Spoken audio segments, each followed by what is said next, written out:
Ezekiel, Kabanata 48. Ito ang magiging ayos ng partihan ng bawat lipi. Mula sa dulong hilaga, sa gawin ng Hetlon hanggang Lebohamat at Hazar Enan sa gawing timog ng Damasco, mula sa silangan hanggang kanluran ay para sa lipi ni Dan. Kahangga ng lipi ni Dan, mula sa silangan hanggang kanluran, ay para sa lipi ni Asher. Kahangga ng lipi ni Asher, mula sa silangan hanggang kanluran, ay para sa lipi ni Neftali. Kahangga ng lipi ni Neftali, mula sa silangan hanggang kanluran, isang bahagi para sa lipi ni Manases. Kahangga ng lipi ni Manases mula sa silangan hanggang kanluran ay para sa lipi ni Ephraim. Kahangga ng lipi ni Ephraim mula sa silangan hanggang kanluran ay para sa lipi ni Ruben. Kahangga ng lipi ni Ruben mula sa silangan hanggang kanluran ay para naman sa lipi ni Huda. Ang bahaging nasasakupan ng lipi ni Huda ay ibubukod. Ang sukat nito ay 12.5 kilometro parisukat. Sa loob nito itatayo ang templo. Ang iuukol ninyo kay Yahweh ay 12.5 kilometro ang haba at 10 kilometro ang luwang. Ganito naman ang gagawing hati sa bahaging iniukol kay Yahweh. Ang inilaang bahagi ay mauuwi sa mga pari. 12.5 kilometro ang haba at 5 kilometro naman ang luwang. Ang templo ni Yahweh ay sa gitna nito itatayo. Ang bahaging ito ay para sa mga pari, sa mga anak ni Zadok, pagkat patuloy nilang sinunod ang aking mga utos kahit noong tumalikod sa akin ang Israel. Di nila tinularan ang mga Levita. Ang bahaging ito ng lupaing itatalaga kay Yahweh ay tanging para sa kanila. Katabi nito sa gawing timog ay para naman sa mga Levita. 12.5 kilometro ang haba at 5 kilometro naman ang luwang. Hindi nila ito maaaring ipagbili o ipagpalit. Ni hindi nila ito maaaring isalin sa iba, pagkat itinalaga kay Yahweh. Ang natitirang 2.5 kilometro sa luwang at 12.5 kilometro sa haba ay para sa lahat. Maaari itong tirhan at gamitin ng kahit sino at sa gitna nito ang lunsod.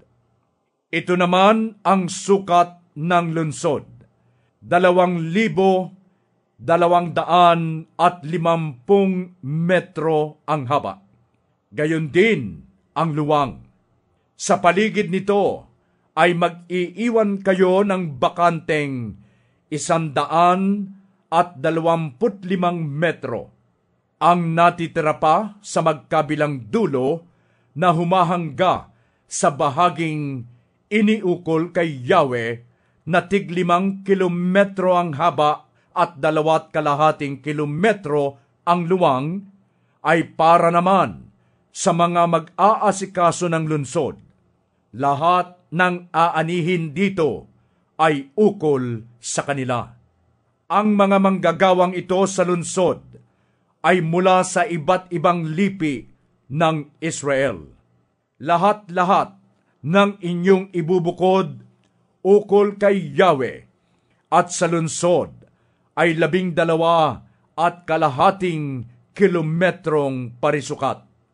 Ang natitira sa magkabilang panig ng itinalaga kay Yahweh at ng bahagi para sa lungsod ay ukol naman sa pinuno. Ang ukol kay Yahweh at sa lungsod ay nasa gitna ng 2 bahagi, ukol sa pinuno, at ito naman ay nakapagitan sa bahaging ukol sa lipi ni Huda at Benjamin. Ito naman ng para sa iba pang lipi, mula rin sa silangan hanggang kanluran ay para sa lipi ni Benjamin. Karatig ng bahagi ng lipi ni Benjamin, ang bahagi naman ukol sa lipi ni Simeon. Karatig ng lipi ni Simeon, ang ukol sa lipi ni Isakar. Karatig ng lipi ni Isakar, ang ukol sa lipi ni Zebulun. Karatig ng lipi ni Zebulun, ang ukol sa lipi ni Gad. Sa timog, ang hangganan ng ukol sa lipi ni Gad ay mula sa Tamar hanggang sa may bukal ng Kades, sa hangganan ng Ehipto hanggang sa dagat Mediteraneo. Ganyan ang magiging paghahati ng lupain sa mga lipi ng Israel. Ganito naman ang tungkol sa mga pintuan ng lungsod. Sa hilaga, ang luwang ay 2,250 metro, ay 3 pinto para sa lipi ni Ruben, Huda at Levi. Ang pangalan ng mga pintong ito ay isusunod sa pangalan ng mga lipi ng Israel. Sa gawing silangan, ang luwang ay 2,250 metro, ay 3 pinturin para naman sa lipi ni Jose, Benjamin at Dan. Sa gawing timog, ang luwang ay 2,250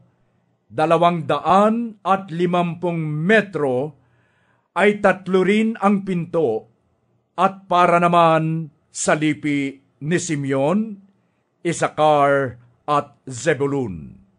Sa gawing kanluran, ang luwang ay 2,250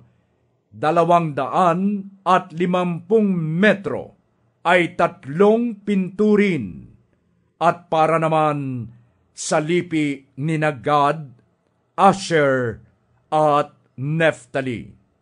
Ang sukat sa paligid ng lungsod ay 9,000 metro. Mula ngayon, ang ipapangalan sa lungsod ay Naroon si Yahweh.